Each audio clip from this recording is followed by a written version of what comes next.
Hello बच्चों, नमस्कार। कैसे हो सभी? आई होप कि बढ़िया होंगे। उम्मीद करता हूँ। पीछे हम लोगों ने एनईपी की वीडियो बनाई थी, तो बहुत सारे बच्चों ने अच्छे-अच्छे कमेंट किए, बहुत अच्छा रिस्पॉन्स दिया। आज की इस वीडियो में हम बात करने वाले हैं एनसीएफ। कहाँ गए वे? आज की इस वीडियो में हम बात करने वाले बच्चों एनसीएफ 2005 की, है ना? एनसीएफ 2005 की बात करना। क्या है एनसीएफ? एनसीएफ बच्चों राष्ट्रीय पाठ्यचर्चा की रूपरेखा, नेशनल करिकुलम फ्रेमवर्क 2005। इससे पहले हमारे जो फ्रेमवर्क की बात करें, इससे पहले हमारे 1975 के अंदर पहला एनसीएफ आया था, उसके बाद 1988 के अंदर दूसरा एनसीएफ आया था, उसके बाद 2000 के अंदर तीसरा आया था और 2005 के अंदर ये अपना अगला फ्रेमवर्क है, ठीक है? एनसीएफ है। पहला 75, 88, 2000 और उसके बाद ये 2005 है। 2005 जो है, इसके अंदर नेशनल स्टीयरिंग कमेटी बनाई थी, जिसके अध्यक्ष है प्रोफेसर यशपाल। प्रोफेसर यशपाल ये क्या है? अध्यक्ष हैं, इस कमेटी के अध्यक्ष हैं। इन्होंने अपनी एक रिपोर्ट सौंपी थी, ठीक है? जिसका जो रिपोर्ट थी, उसका नाम था लर्निंग लर्निंग विदाउट बर्डन। भाई बिना बर्डन के लर्न करना, बिना बर्डन के अधिगम करना, बिना भार के अधिगम करना। यही मेन प्रमुख इसका सूत्र है। इसी से एनसीएफ तैयार किया गया है, ठीक है? लर्निंग विदाउट बर्डन, कि बिना किसी बर्डन के, बिना किसी प्रेशर के बच्चे को सिखाया जाए। और कैसे सिखाया जाए, कौन-कौन से मेन पॉइंट्स हैं, इन सभी के ऊपर हम लोग आज की इस क्लास में चर्चा करने वाले हैं, ठीक है? रविंद्रनाथ टैगोर से भी इसको जोड़ करके देखा जा रहा है। रविंद्रनाथ टैगोर ने एक एसे था, उसके अंदर एक लाइन लिखी थी, civilization and progress. Civilization and progress, ये उनके एसे की लाइन थी। वहीं से भी ये चीज़ें कही जा रही है कि उनके भी सिद्धांत से उठाई गई है, ठीक है? तो ये थोड़ा-सा मतलब एक बच्चे को ना किस तरीके से सीखाना चाहिए, मतलब पूरी की पूरी कहानी जो है एनसीईआरटी के अंदर यही है कि बच्चे को जो लर्निंग करवाई जाए, वो किस तरीके से करवाई जाए, किस मेथड से करवाई जाए, किन चीज़ों का ध्यान रखा जाए। बच्चे को पढ़ाते समय, बच्चे को कोई भी चीज़ सिखाते समय किन-किन बातों का ध्यान रखना चाहिए, कौन-कौन सी इम्पोर्टेंट बातें हैं, इन सभी चीज़ों के ऊपर चर्चा करता है अपना एनसीएफ 2005। किसी भी टीचिंग एग्जाम के लिए काफ़ी हेल्पफुल है। हर एक टीचिंग एग्जाम में इससे सवाल पूछे जाते हैं। तो आप कोई भी टीचिंग एग्जाम की तैयारी कर रहे हो, आपके लिए जो है एनसीएफ 2005 काफ़ी इम्पोर्टेंट बन जाता है, ठीक है? तो जो भी बच्चे पहली बार आए हैं, चैनल को सब्सक्राइब कर लें। अच्छी लगे तो लाइक और शेयर ज़रूर करें। क्या बात अच्छी लगी कमेंट करके ज़रूर बताएँ। अगला टॉपिक कौन-सा होना चाहिए, ये भी आप लोग कमेंट करके बता सकते हैं। आइए शुरू करते हैं। एनसीएफ के बारे में शुरू करते हैं। सबसे पहले तो बच्चों इसके 5 प्रिंसिपल दिए गए हैं। एनसीएफ के अंदर 5 प्रिंसिपल है, पाँचों प्रिंसिपल आपको पता होने चाहिए कि एनसीएफ के अंदर मेन 5 प्रिंसिपल कौन-कौन से हैं, सिद्धांत कौन-कौन सा है। एनसीएफ जो है वो किस चीज़ के बारे में बताता है। पहला कह रहा है, ज्ञान को स्कूल के बाहर जीवन से जोड़ना चाहिए। वेरी इंपॉर्टेंट चीज़ है कि जो भी हम बच्चे को सिखा रहे हैं, वो जो नॉलेज है, बच्चे को जो भी हम लर्न करवा रहे हैं, जो भी बच्चे का अधिगम है, उसको स्कूल के बाहर जो वास्तविक जीवन है ना भाई, एक्चुअल में जो जीवन है, उसके साथ जोड़ना चाहिए। सर कैसे? देखो बच्चों हम बच्चे को कोई भी चीज़ सिखा रहे हैं। फॉर एग्ज़ाम्पल बच्चे को ना हम एक पेड़ के बारे में बता रहे हैं, पौधों के बारे में बता रहे हैं, है ना? प्लांट्स के बारे में बता रहे हैं।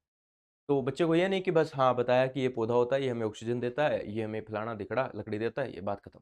नहीं, बच्चे को उसको थोड़ा-सा विज़ुअलाइज़ेशन की तरफ थोड़ा ध्यान देना चाहिए। स्कूल के बाहर पेड़-पौधे जो हैं, वहाँ बच्चों को उस चीज़ के साथ बच्चों को कनेक्ट करना चाहिए। बच्चों को ऐसा लगना चाहिए कि भई वो मतलब स्कूल में नहीं आया हुआ, वो अपने घर के अंदर ही है, ठीक है? बच्चे को स्पेशल उसका जो घर का है ना माहौल, उसी माहौल के अकॉर्डिंग सही है? बच्चे को जो एनवायरनमेंट दे रहे हैं ना हम लोग, वो एनवायरनमेंट बच्चे को ऐसा ना लगे कि बच्चों को भैया स्कूल के अंदर है ना, स्कूल के अंदर बच्चा पूरी तरह से कैद हो गया है ना? स्कूल के अंदर आना बच्चे को इंटरेस्टिंग लगे थोड़ा-सा, आनंद लगे, बच्चे को वहाँ जाकर के मतलब लगे कि यार वो कुछ मतलब नहीं मैं नहीं है, स्कूल में जो आया है मैं कुछ नई जगह पर नहीं आ गया। ये जो मैम है, ये जो टीचर है, ये मेरे मोम के जैसे ही हैं। जैसे मोम बताते हैं मेरे को, मैं मोम कहता हूँ, मोम ये पेड़ है, ये क्यों लगा रखा है आपने? है ना? तो बताते हैं कि सर पेड़ बेटा पेड़ ऐसे पेड़ है, तो वैसे उसी तरीके से बच्चों को कनेक्ट करना चाहिए। मतलब स्कूल को और स्कूल के बाहर का जो एनवायरनमेंट है, उसके अंदर गैप नहीं होना चाहिए। क्योंकि गैप होगा तो फिर बच्चा के माइंड के अंदर स्कूल ना बच्चे को फिर जेल सा लग जो हमारे साथ अक्सर होता रहता था, ठीक है? कि खैर मेरे साथ तो नहीं होता था बट मोस्ट ऑफ द बच्चों के साथ होता रहता था, ठीक है? हमारी एज के अंदर ऐसा ही था कि हमें लगता था कि यार स्कूल एक अलग जगह है ना? क्योंकि वो पता नहीं क्यों हमारे टीचर्स ने भी कभी ऐसा कुछ किया ही नहीं कि हमें ऐसा लगे कि नहीं यार स्कूल भी आजकल तो बहुत अच्छा सिस्टम सुधार बहुत हो गए हैं। तो पहला मतलब ये क्या है, ज्ञान जो है ना इसको स्कूल के बाहर के जीवन के साथ जोड़ना चाहिए, है ना? स्कूल के बाहर जो जीवन है एक्चुअल में बच्चा सारे दिन जो अपने आस-पास की चीज़ें देखता है, उनके साथ उसको इंटरलिंक्ड करना चाहिए। दूसरा है बच्चों, के अंदर जो रोट लर्निंग है, उससे मुक्त करना चाहिए। ये भी वेरी इंपॉर्टेंट पॉइंट है कि बच्चे को ना जो रट्टा-पत्ती है ना, जो हमारी चलती आ रही है, इतने सालों से चलती आ रही है, ठीक है? बच्चे को इस रट्टा-पत्ती से, इस रोट लर्निंग से पूरी तरह से अलग कर देना चाहिए। क्योंकि रोट लर्निंग में किसी प्रकार की नॉलेज, किसी प्रकार का लर्निंग ऐसा कुछ भी नहीं है। रोट लर्निंग तो ये है कि एक उठा कर के चीज़ थोप दी गई, बस तेरे को ये करना है, बात खत्म करना है, ठीक है? तो रट्टा-पत्ती को पूरी तरह से खत्म कर दिया चाहिए। एजुकेशन जो होता है, लर्निंग जो होता है, वो पूरी तरह से प्रैक्टिकल होना चाहिए, है ना? एक्सपेरिमेंटल होना चाहिए, रोट लर्निंग नहीं होना क्योंकि देखिए एक्सपेरिमेंट से जो चीज़ें सीखते हैं ना हम लोग या प्रैक्टिकली जो चीज़ें सीखते हैं, वो चीज़ें ज़्यादा बेटर होती है। वो चीज़ें और लंबे समय तक याद भी रख पाती है।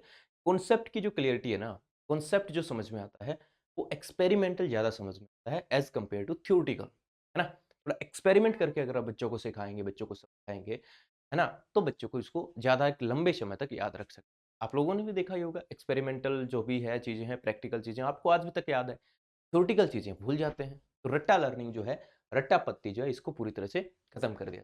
दूसरा बच्चों पाठ्य चर्चा पुस्तक केंद्रित बनकर न रह जाए। ये कह रहा है बच्चों, जो पाठ्य चर्चा है, वो केवल और केवल न रह जाए आना चाहिए था, ठीक है? बनकर न रह जाए, है ना? हमें कुछ ऐसा एक करिकुलम तैयार करना चाहिए, जिसमें जो पाठ्य चर्चा है, जो उसका जो चीज़ें हैं, जो एजुकेशन, जो लर्निंग हम बच्चे को दे रहे हैं, जो बच्चे को हम सिखा रहे हैं, वो जो उसकी लर्निंग है, वो जो उसका अधिगम है, वो केवल और केवल एक टेक्स्ट बुक के ऊपर सेंटर होकर के ना रह जाए। यानी पाठ्य पुस्तक सिलेबस क्या है, किताब के अंदर क्या चीज़ें, क्या पढ़ाना है, सिर्फ़ इसी चीज़ के ऊपर फ़ोकस ना रह जाए। बच्चे को ये सारी की सारी चीज़ें उसके एनवायरनमेंट, उसके रियल लाइफ़ के साथ जोड़ कर के चीज़ें लोग ज़्यादा बताएँ। सिर्फ़ एक किताबी चीज़ें जो है ना, उसके ऊपर ही सिर्फ़ फ़ोकस नहीं रह जाए, जो कि हमारा अक्सर रहता है। ऐसा चीज़ें नहीं होना लर्निंग के अंदर केवल और केवल ऐसी चीज़ें नहीं होनी चाहिए कि वो पाठ्य पुस्तक के ऊपर ही केंद्रित हो जाए, एक किताब के ऊपर ही चीज़ें सीमित हो जाए, नहीं। बाहरी दुनिया, उसका सोशल, उसका समाज, उसकी सोसाइटी, इस चीज़ों के साथ इंटरलिंक करके बच्चे को सिखाया जाए। परीक्षा को अपेक्षाकृत अधिक लचीला बनाना चाहिए और कक्षा की गतिविधियों से जोड़ना चाहिए। जो असेसमेंट होती है, जो परीक्षा होती है, जो एग्ज़ाम होते हैं, उसको थोड़ा उसके अंदर फ्लेक्सिबिलिटी ज़्यादा आनी चाहिए। ये नहीं कि भाई मतलब ठीक है, ये चीज़ें हैं, बस ये लिख दिया, पर्सन बोल दिया और उसके पूरा एज़ इट इज़ आपको लिखना है, नहीं तो आपके नंबर नहीं मिलेंगे। नहीं, ऐसी चीज़ें नहीं हो करनी चाहिए। जो परीक्षा है ना, उसको लचीला फ्लेक्सिबिलिटी होनी चाहिए उसके अंदर। इससे क्या होगा बच्चे के ऊपर वो बर्डन नहीं आएगा, कि यार नहीं इतने मार्क्स लेके आने हैं, ये एज़ इट इज़ लिखना है, नहीं। उसको ना उसको जो क्लास के अंदर जो एक्टिविटीज़ हैं, उनसे साथ ज़्यादा जोड़ना चाहिए। परीक्षा को जो क्लास के अंदर एक्टिविटी बच्चा कर रहा है, उसके साथ ज़्यादा जोड़ना चाहिए, है ना? अभी जो एनईपी 2020 आया है, इसके अंदर भी ये बात कही गई है कि बच्चे का जो प्रोग्रेस कार्ड बनेगा ना, बच्चे का जो प्रोग्रेस कार्ड जो हमारा होता था रिपोर्ट कार्ड, उस तरह नहीं होगा कि बच्चे के फलाँ सब्जेक्ट में इतने नंबर आए, इतने नंबर आए, इतने नंबर आए। यानी ओनली एकेडमिक्स नंबर के ऊपर नहीं रहेगा, ये मल्टी डायमेंशनल होगा। बच्चे की क्लास के अंदर क्या एक्टिविटी है, क्या उसका व्यवहार है, क्या चीज़ें सीखता है, कैसी लर्निंग एबिलिटी है, इन सब चीज़ों के ऊपर फोकस होना चाहिए। शिक्षा का केंद्र यही होना चाहिए कि बच्चे ने क्या सीखा है, बच्चे ने कितना सीखा है, कैसे क्लास के अंदर जो एक्टिविटीज़ है, वो बच्चे की कैसी है, इन चीज़ों के ऊपर फोकस रहना चाहिए, ठीक है? अगला है एक ऐसी अभिगामी पहचान का विकास जिससे प्रजातांत्रिक राज व्यवस्था के अंतर्गत राष्ट्रीय चिंताएँ समाहित हो।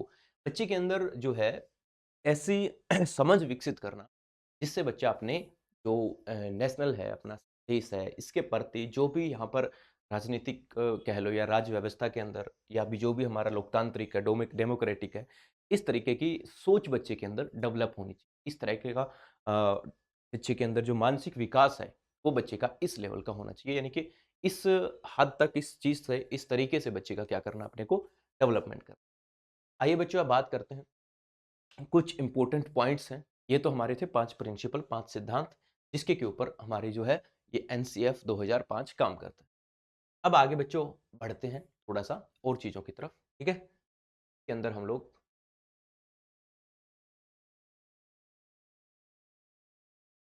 हाँ, एनसीएफ के कुछ फ्रेमवर्क हैं, जिनके ऊपर हम चर्चा करेंगे।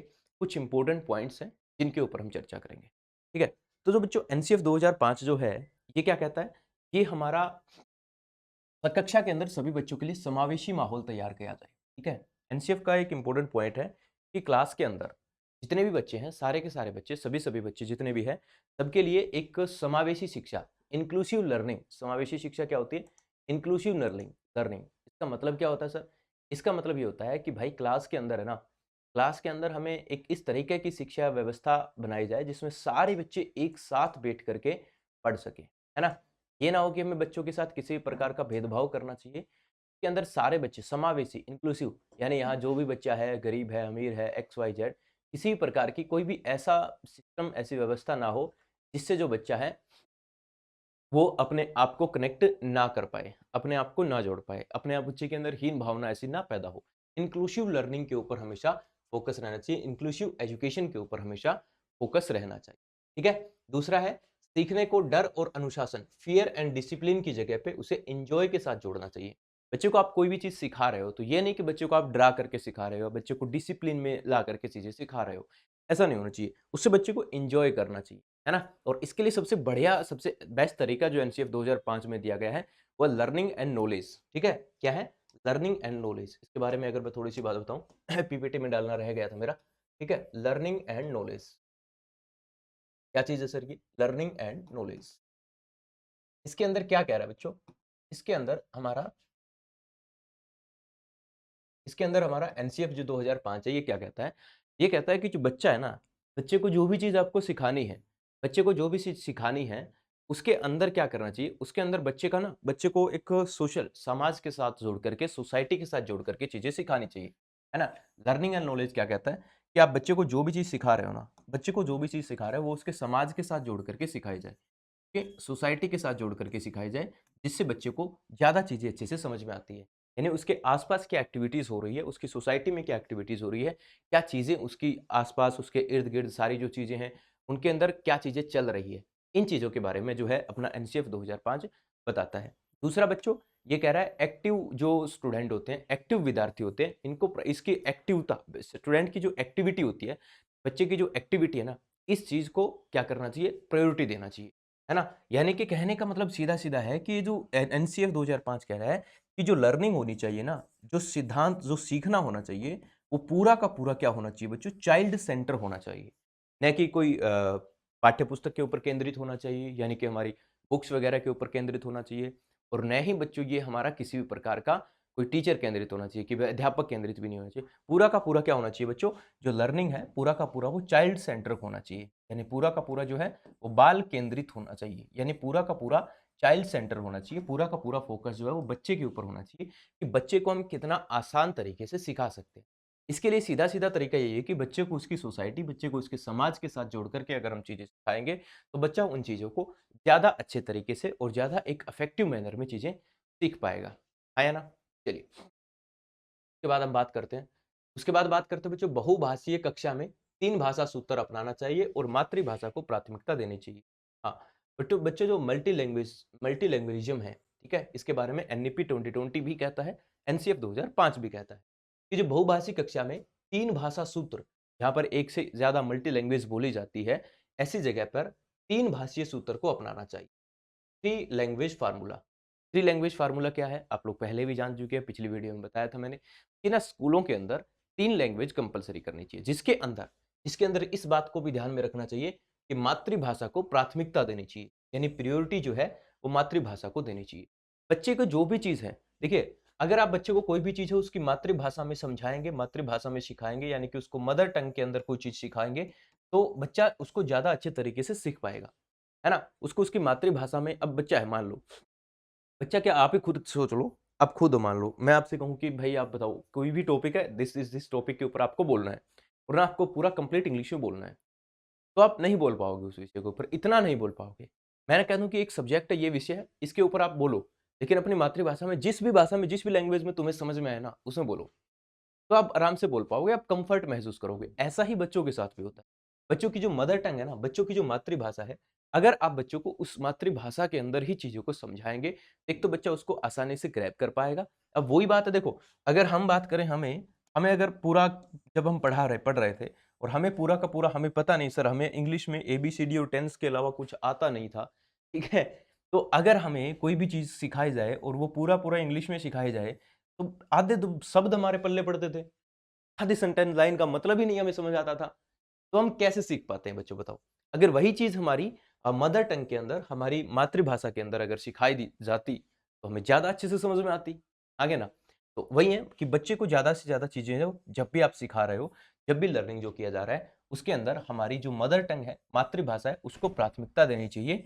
और उससे बच्चे को जो चीज़ सिखाओगे आप मातृभाषा में, तो बच्चा उसके अंदर ना एक जो गैप है, उसको कम कर पाएगा, मिनिमाइज़ कर पाएगा कि भाई हमारे और सीखने के बीच में जो गैप है ना, उस गैप को बच्चा दूर कर देगा क्योंकि मातृभाषा वो सारे दिन बोलता है। सारे दिन वो जो भाषा बोलता है, वो अपने आस-पास जो भाषा सुनता है, अपने मम्मी-पापा से जो भाषा सुनता है, अपने बच्चों से, अपने फ्रेंड से जो भाषा सीखता है, वो सुनता है और उनके साथ जिस भाषा में वो बात करता है, अगर टीचर भी उसी भाषा में उसके साथ बात करेंगे, तो बच्चे को थोड़ा अपनापन ज़्यादा फ़ील होगा, जिससे बच्चा चीज़ों को ज़्यादा जल्दी सीख पाएगा और अपने जो बच्चे के अंदर विकास भी इससे ज़्यादा होगा। क्योंकि बच्चे के अंदर देखो, अब मान लो फॉर एग्ज़ाम्पल मैं एक प्रैक्टिकली आपको बताऊँ, आपको एक सब्जेक्ट दिया गया, ठीक है? आपको एक सब्जेक्ट दिया गया और आपको कहा कि इसके अंदर ना आप पूरा प्योरली इंग्लिश के अंदर बोलें, ठीक है? आपको इतना बर्डन लगेगा पहली बात तो, ठीक है? आपने उसको तैयार करा है वो इंग्लिश में। मैंने कहा भाई चलो अगले दिन सुनेंगे, ठीक है? अगले दिन आप आके बोले, बोलोगे तो आपके अंदर कॉन्फिडेंस नहीं है, ठीक है? कॉन्फिडेंस नहीं है, इससे क्या होगा? अब आप ऐसे टूटा-फूटा जो बोलोगे, ठीक है? जिससे आपका क्या हो जाएगा, जो कॉन्फिडेंस लेवल है वो डाउन चला जाएगा। वहीं अगर यही चीज़ सेम मातृभाषा के अंदर, मदर टंग के अंदर अगर बच्चे को कहे, कि ये सारी चीज़ें चलो कोई बात नहीं जैसे भी है, जैसे तेरे को समझ में आता है ना वैसे तब बता दे तू मेरे को। तो बच्चा उससे बता देगा, जिससे बच्चे को लगेगा कॉन्फिडेंस क्या है, ये आपको नीचे भगवान है। ऐसा नहीं है। लेकिन उससे चीज़ें क्या होगा, बच्चे की अगर मदर टंग से ज़्यादा प्रायोरिटी दी जाएगी, मातृभाषा को ज़्यादा प्रायोरिटी दी जाएगी, तो बच्चे की जो लर्निंग एबिलिटी है, बच्चे का जो सीखने का जो लेवल है, वो डेवलप होगा। उसका जो विकास है, उसका जो मानसिक विकास है, वो ज़्यादा होगा। नेक्स्ट बच्चों आते हैं, सूचना को ज्ञान ना माना जाए। यानी कि जो इन्फॉर्मेशन है, केवल उसी को नॉलेज ना माना जाए। इसका मतलब क्या है सर? इसका मतलब है कि आपने कोई इन्फॉर्मेशन मिली, बस वही ज्ञान है। नहीं, उस इन्फॉर्मेशन के बारे में आपको डिटेल्स बच्चों को पढ़ाना चाहिए। ऐसा नहीं कि ये इन्फॉर्मेशन हाँ बच्चों ये एनसीएफ 2005 आया था, खत्म बात, कहानी खत्म। नहीं, एनसीएफ 2005 है क्या? अब इतना अगर मैं कह दूँगा बस यही नॉलेज है, एनसीएफ 2005 आया था, 180 पेज की पीडीएफ है, ये लो पीडीएफ पढ़ दो। इस बात से कुछ मतलब नहीं बनता। आप कुछ नहीं, घंटा नहीं सीख पाओगे। लेकिन अगर वही है, इन्फॉर्मेशन को अगर नॉलेज नहीं मानेंगे, हम इन्फॉर्मेशन जो है, उस इन्फॉर्मेशन की डिटेल्स अगर हम आपके सामने रख दी जाए, है ना? जिस तरह हम लोग एनसीएफ की जो डिटेल है, इसके जो मेन पॉइंट्स है, किस चीज़ के ऊपर बात कर रहा है, ठीक है? अगर बच्चों सीधा-सीधा कह दे, भाई कक्षा में बच्चों के लिए समावेशी माहौल तैयार करना है, सीखने के लिए डर अनुशासन की जगह पे हमें एन्जॉय करना है, बहुभाषा में ये देना, दे देना, 3 मिनट की वीडियो बनेगी, सारा एनसीएफ खत्म हो जाएगा। लेकिन नहीं, ये जो है, ये इन्फॉर्मेशन है सिर्फ, इसको नॉलेज नहीं। नॉलेज और इन्फॉर्मेशन में फ़र्क होता है ना? नॉलेज होता है आप उस चीज़ के बारे में सारी चीज़ें जानते हैं, डिटेल पता है आपको। इन्फॉर्मेशन बस सिर्फ आपको पता है कि ये है, ये क्या है, क्यों है, किस लिए है, क्या फ़ायदे हैं, क्या नुकसान है, इन सब चीज़ों के ऊपर कोई काम नहीं करता। तो इन्फॉर्मेशन को नॉलेज ना माना जाए, नॉलेज, नॉलेज ही होनी चाहिए, ठीक है? आगे बच्चों, शिक्षा हमेशा मूर्त से अमूर्त की ओर होनी चाहिए। यानी कि बच्चे बच्चे पहले बच्चों को वो चीज़ें सिखाओ, जिन चीज़ों को बच्चा विजुअलाइज़ कर सके, है ना? मूर्त का मतलब होता है बच्चों विजुअलाइज़ेशन। जिस तरह बच्चे मान लो मेरे को मोबाइल के बारे में बताना है बच्चों को, ठीक है? मतलब एक एग्ज़ाम्पल ले रहा हूँ, ऐसा नहीं है, ठीक है? तो ये मोबाइल जो है, ये प्रैक्टिकली है बच्चों, मूर्त है। मूर्त मतलब इसकी इमेज बच्चे को पता है। इमेज क्या मतलब चीज़ सही है, बच्चा जानता है। प्रैक्टिकल है बच्चों का, ये मोबाइल है बेटा देख, इसके अंदर ये लॉक का बटन है, इसके अंदर इधर साइलेंट हो जाता है, इधर ये हो जाता है, इधर इसके वॉल्यूम के बटन है, एक्स, वाई, ज़ेड ऐसी चीज़ें। यानी कि मूर्त, पेड़-पौधों के बारे में बताना है तो पेड़-पौधे जो बच्चा ऑलरेडी जानता है कि ये बेटा पेड़-पौधे होते हैं, ये रोड होती हैं, ये सड़क होते हैं, ठीक है? तो ये सारी की सारी चीज़ें, यानी पहले बच्चे को वो चीज़ सिखाई जाए जो मूर्त है, यानी जो प्रैक्टिकल, जो विजुअलाइज़ चीज़ें हैं। उसके बाद थोड़ा मुश्किल चीज़ों की, जो अमूर्त चीज़ें, जो थ्योरेटिकल चीज़ें हैं, उनको सिखाना चाहिए। पहले बच्चे को वो चीज़ सिखानी चाहिए जिसको बच्चा विजुअलाइज़ कर सके। उसके बाद बच्चों ज्ञात से अज्ञात की ओर, यानी पहले बच्चों को उनके बारे में पता होना चाहिए जिसके बारे में वो ऑलरेडी जानता है, ठीक है? उसके आस-पड़ोस की चीज़ें। इसीलिए तो बच्चों कक्षा 5 तक जो है हमारा एनवायरनमेंट जो है वो कंपल्सरी है। कक्षा 5 तक हमारा बाकी सब्जेक्ट साइंस वगैरह ये नहीं आते, एनवायरनमेंट आता है, पर्यावरण आता है। क्यों आता है पर्यावरण? क्योंकि पर्यावरण उसके आस-पास का जो एरिया है वो है, ठीक है? यानी उसके बारे में वो ज्ञात है, उसके बारे में उसको पता है, जानता है वो उसके बारे में। उस चीज़ों के बारे में अगर आप उसको बताओगे तो उसे इंटरेस्ट बनेगा पढ़ाई के अंदर। बाद में धीरे-धीरे बच्चे उसको अज्ञात की ओर ले जाया जाता है। बाद में आगे चल के साइंस आती है, बाद में आगे चल के उसके केमिकल रिएक्शंस आते हैं। अब स्टार्टिंग से उसको केमिकल रिएक्शन पढ़ाने लगेगा, स्टार्टिंग से उसको कहने लग जाएंगे बेटा कार्बन जो है ना वो 6 नंबर से आता है, इसका एटॉमिक नंबर 6 है, इसका एटॉमिक मास घंटा एटॉमिक मास, उसे ये नहीं पता कार्बन है क्या, है ना? तो पहले बच्चे को यानी ज्ञात की ओर, जो बच्चा जानता है, जिस चीज़ के बारे में उसे सुना हुआ है, जो चीज़ देखी हुई है, उसी के बारे में उसको समझाना चाहिए। दूसरा बच्चों पनिशमेंट और रिवार्ड ये तो बिल्कुल खत्म ही हो जानी चाहिए। बच्चों पनिशमेंट जो है, पनिशमेंट तो है ही नहीं। ठीक है? पनिशमेंट नहीं देनी है किसी भी प्रकार के बच्चे को, ये पूरी तरह से बंद है। आप लोग जानते हैं इस चीज़ के बारे में, ठीक है? पनिशमेंट का पहले पुराने ज़माने में क्या होता था, मतलब क्या रोल होता था, और आज पनिशमेंट बिल्कुल भी आप बच्चे को किसी भी प्रकार से कोई पनिश नहीं करेंगे। रिवार्ड्स की भी सीमाएँ होनी चाहिए, ऐसा नहीं कि आप ऐसे दिए जा रहे हो, नहीं। वो एक एक्साइटमेंट होनी चाहिए रिवार्ड्स के लिए भी, कोई पर्टिकुलर किसी ओकेज़न पर ही रिवार्ड देना चाहिए। दूसरा बच्चों, सहज शैक्षणिक गतिविधियों में बच्चों के पेरेंट्स को जोड़ना चाहिए। ये बिल्कुल सर, आजकल होती भी है ना? पेरेंट्स मीटिंग, ये प्राइवेट स्कूल के अंदर बहुत सारा हो जाए। मतलब जो भी आप लोग एक्टिविटीज़ करते हो किसी भी प्रकार का, मतलब इस तरह बहुत सारे अदर अदर सोशल एक्टिविटीज़ या कह लो जो भी सांस्कृतिक कार्यक्रम चलते रहते हैं, ठीक है? स्कूलों के अंदर पढ़ाई के अलावा ज़्यादा सोशल एक्टिविटीज़ होती है और ये ज़रूरी भी है। और इन सोशल एक्टिविटीज़ के अंदर बच्चों, इन जो कोऑपरेटिव जो सह शैक्षणिक गतिविधियाँ हैं, ये जो शिक्षा के साथ-साथ यानी एजुकेशन के साथ-साथ जिस तरह कोई स्पोर्ट्स मीट करवा रहे हैं, कोई योगा करवा रहे हैं, कोई योगा का वो कर रहे हैं, पूरा सेमिनार टाइप कर रहे हैं, तो इसके अंदर बच्चों के पेरेंट्स को भी जोड़ा जाए, ठीक है? ताकि पेरेंट्स को भी तो पता चले यार हमें बच्चे को कैसे सिखाना है। क्योंकि अब स्कूल में बच्चा कितने टाइम तक रहेगा? स्कूल में बच्चा 4 घंटे, 5 घंटे, 6 घंटे, उसके ज़्यादा समय तो बच्चा अपने पेरेंट्स के पास ही रहना है ना। तो पेरेंट्स ही और बच्चे ही जो ज़्यादा बच्चों को क्या करते हैं, सिखाते हैं। पेरेंट्स ही है जो बच्चे को सिखाते हैं, तो उनके पास ज़्यादा रहेगा बच्चा। तो उनको जो बच्चे को किस तरह से सिखाना है, किस तरह की चीज़ें करनी है, तो उनको जितनी भी हमारी एजुकेशन के साथ-साथ की जो एक्टिविटीज़ हैं, उसमें पेरेंट्स को इन्वॉल्व करना चाहिए। पेरेंट्स, माता-पिता को ज़्यादा उसके अंदर इन्वॉल्व करोगे, तो वो ज़्यादा अच्छी तरह से सीख पाएँगे। है ना? बाकी पेरेंट्स क्या कर रहे हैं, बाकी पेरेंट्स को बाकियों के बच्चे क्या कर रहे हैं, हमारा बच्चा क्या कर रहा है, उनको पूरी एक नॉलेज होगी। इसीलिए बच्चों के साथ पेरेंट्स को भी स्कूल में बुलाना चाहिए। बच्चों के मानसिक स्तर और योग्यता के आधार पर पाठ्यक्रम तैयार करना चाहिए। ये नहीं कि भाई साहब इतनी बड़ी-बड़ी किताबें ला कर के रख दिया आपने, ठीक है? कि भाई साहब क्या होता था, ठीक है? ये लो, इतनी बड़ी-बड़ी किताबें ला कर के रख दी साहब आपने, ठीक है? इतनी मोटी-मोटी किताबें होती थी साहब, ठीक कह रहा हूँ मैं। तो जिसमें फिर ये प्राइवेट स्कूल वाले तो आज भी नहीं सुधरे हैं भाई। भाई छोटे बच्चे का ना बैग उठा लेना तुमसे नहीं उठेगा। ऐसे-ऐसे चलते हैं ऐसे-ऐसे, है ना? गोड्डे मुड़ जाते हैं उनके ऐसे। तो इतनी मोटी-मोटी किताबों का पूरी तरह से बंद कर दिया जाए और जो है बच्चे की योग्यता, बच्चे की जितनी कैपेसिटी है, बच्चे को जो चीज़ सीखनी है यार मेन पॉइंट्स, एनईपी 2020 भी यही कहता है कि जो मेन पॉइंट्स है ना, जो मुख्य बिंदु है सिर्फ़ उन्हीं चीज़ों के ऊपर फ़ोकस किया जाए। ऐसा नहीं कि कोई लंबा-चौड़ा और पूरा ऐसा कोई सिस्टम बनाया जाए कि किताब ही किताब बस बच्चे के डाल दो बैग के अंदर 50-15 किलो का बैग दे दो, बच्चा है सारा 13 किलो का, उसके ऊपर 15 किलो का बैग ला दिया जाए, ऐसा कुछ नहीं। बच्चे को स्वयं पुस्तक चुनने का अधिकार दिया जाना चाहिए लाइब्रेरी वगैरह के अंदर बच्चे को स्वयं से, खुद से, ये नहीं कि बेटा ये पढ़ नहीं, बच्चे को खुद से। जिससे उसका क्या होगा, आपको इंटरेस्ट पता चलेगा कि किसमें इंटरेस्ट है। और अब धक्के से मेरे को कह दे कि भई नहीं अ, तू खड़ा हो, मेरे को कह दे कि तू खड़ा हो, तू टीचिंग एप्टीट्यूड पढ़ा चल, है ना? कोई ना कल पढ़ा देना लेकिन पढ़ाना है। तो मेरा इंटरेस्ट ही नहीं है भाई, कैसे पढ़ा दूँगा? नहीं पढ़ा पाऊँगा ना, क्योंकि मेरा इंटरेस्ट ही नहीं होगा। हाँ, अगर मेरा इंटरेस्ट है, मैं पढ़ाऊँगा। अगर मेरा इंटरेस्ट होगा, मैं खुद से चूज़ कर रहा हूँ कि मुझे मुझे ये चीज़ पढ़ानी है, मुझे ये चीज़ बताना है, ठीक है? तो खुद से चूज़ कर रहा हूँ तो मैं उसको ज़्यादा अच्छे चीज़ें से तरीके से एक्सप्लेन कर पाऊँगा, ज़्यादा उस चीज़ के बारे में एक्सप्लोर कर पाऊँगा अपने आप को भी और उस चीज़ को डिटेल में एक्सप्लेनेशन भी उस तरीके से कर पाऊँगा, अगर मुझे स्वयं चुनने का अधिकार है। अगर स्वयं चुनने का अधिकार नहीं है, मेरे को पूरा मतलब ऐसे कहा जाता है, मतलब थोप दी जाती है कोई चीज़ कि नहीं यही पढ़ना है, यही पढ़ाना है, फिर नहीं हो सकता। समझ रहे हो आप बात को? है ना? तो वही बच्चों के साथ होता है। बच्चे को जो पुस्तक है लाइब्रेरी के अंदर, तो वो स्वयं चुनने का अधिकार देना चाहिए कि बेटा जो तेरे को मन लगे ना वो पढ़। इससे क्या होगा बच्चे के अंदर लर्निंग आपने देखा होगा सर जितने भी बड़े-बड़े लोग हैं, बड़े-बड़े बिज़नेसमैन हैं, वो सारे के सारे क्या कहते हैं? कोई कहता है मैं एक दिन में इतनी किताब मैं मतलब एक दिन में इतने घंटे किताब पढ़ता हूँ। मैं महीने में इतनी किताब पढ़ देता हूँ। साल में मैंने इतनी किताबें पढ़ दी। डॉक्टर अब्दुल कलाम के पास किताबें ही किताबें थी। बिल गेट्स कहता है मैं किताबें। क्यों? से बच्चे की जो मानसिक सोच होगी ना वो विकसित होगी।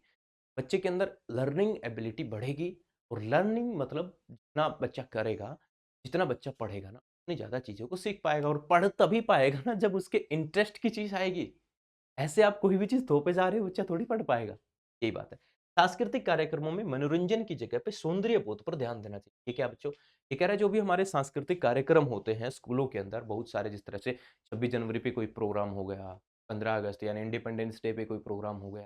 ठीक है, हमारे यहाँ तो ऐसे होता है 2 ही होते थे 26 जनवरी मना रहे हैं और 15 अगस्त मना रहे हैं या कोई टीचर्स डे पे कोई कोई भी इस प्रकार के जो सांस्कृतिक कार्यक्रम आप स्कूल के अंदर करवा रहे हैं, बहुत सारी चीज़ें। तो वहाँ पर क्या होता है आप लोग देखते हैं बहुत बार सोशल मीडिया पर भी आता है कि वहाँ पर वहाँ पर क्या चलेंगे? लंगड़ा के ब्याधी। तो मनोरंजन एंटरटेनमेंट के प्रोग्राम चलते हैं भाई साहब, है ना? तो इनका क्या मतलब बनता है यार इस प्रोग्राम का? एंटरटेनमेंट की जगह पर वहाँ पर सौंदर्य बोध के ऊपर ज़्यादा ध्यान देना चाहिए। मतलब आप कार्यक्रम करवा रहे हो, सांस्कृतिक कार्यक्रम करवा रहे हो, आप वहाँ पर रिपब्लिक डे मना रहे हो, तो वहाँ पर आपका फ़ोकस रिपब्लिक डे क्या होता है, क्यों हम लोग मना रहे हैं, क्या इसके पीछे कारण है, क्या इसका इतिहास रहा है, क्या ये चीज़ें हैं, क्यों ज़रूरी है, इन चीज़ों को छोड़कर वहाँ पे लंगड़ा पे ब्याधी के ऊपर नाच रहे हो, बच्चों को भी नचवा रहे हो, ये पूरी तरह से बिल्कुल गलत है बच्चों, है ना? तो ये भी कहा गया है एनसीएफ 2005 के अंदर कि जो सांस्कृतिक कार्यक्रम है, वहाँ पर एंटरटेनमेंट नहीं करना है, एंटरटेनमेंट के लिए और बहुत सारी चीज़ें हैं, ठीक है? एंटरटेनमेंट के लिए भरा पड़ा है, रील भरी पड़ी है, एंटरटेनमेंट वहाँ हो जाएगा, तुम इस चीज़ का ज़िम्मा मत लो। इनके लिए ऑलरेडी बहुत सारी चीज़ें हैं एंटरटेनमेंट की। एंटरटेनमेंट गलत नहीं है, लेकिन तुम इस चीज़ का ठेका मत लो, तुम ठेका लो बच्चे के अंदर ज्ञान विकसित करने का। एंटरटेनमेंट बच्चा ऑलरेडी बहुत कर लेगा, ठीक है? उसके पास बहुत सारे रिसोर्स है, आज छोटा-सा टाबर है, उसको भी रील पता है, 3rd क्लास का बच्चा है, उसको भी पता है रील कैसे देखते हैं, रील क्या बनाते हैं, ठीक है? तो ये एंटरटेनमेंट का साधन और बहुत है, आपको सौंदर्य बोध का मतलब है कि ये 26 जनवरी या रिपब्लिक डे आप मना रहे हैं, तो क्यों मना रहे हैं? क्या इसके पीछे उद्देश्य है? क्यों मनाना चाहिए? क्या इसका इतिहास रहा है? क्यों हमारे लिए ज़रूरी है? इन चीज़ों के ऊपर फ़ोकस करना। ये था बच्चों एनसीएफ 2005। आई होप कि आपको समझ में आया होगा। अगर कोई भी गलती रह गई है तो हाथ जोड़ के माफ़ी चाहता हूँ। अगर वीडियो अच्छी लगी है लाइक और शेयर भी कर देना भाई। और बाकी अगला किस टॉपिक पर आपको वीडियो चाहिए वो भी कमेंट करके बता देना। मिलते हैं बच्चों अगली क्लास में, तब तक के लिए जय हिंद, जय भारत। पहली बार आए हो सब्सक्राइब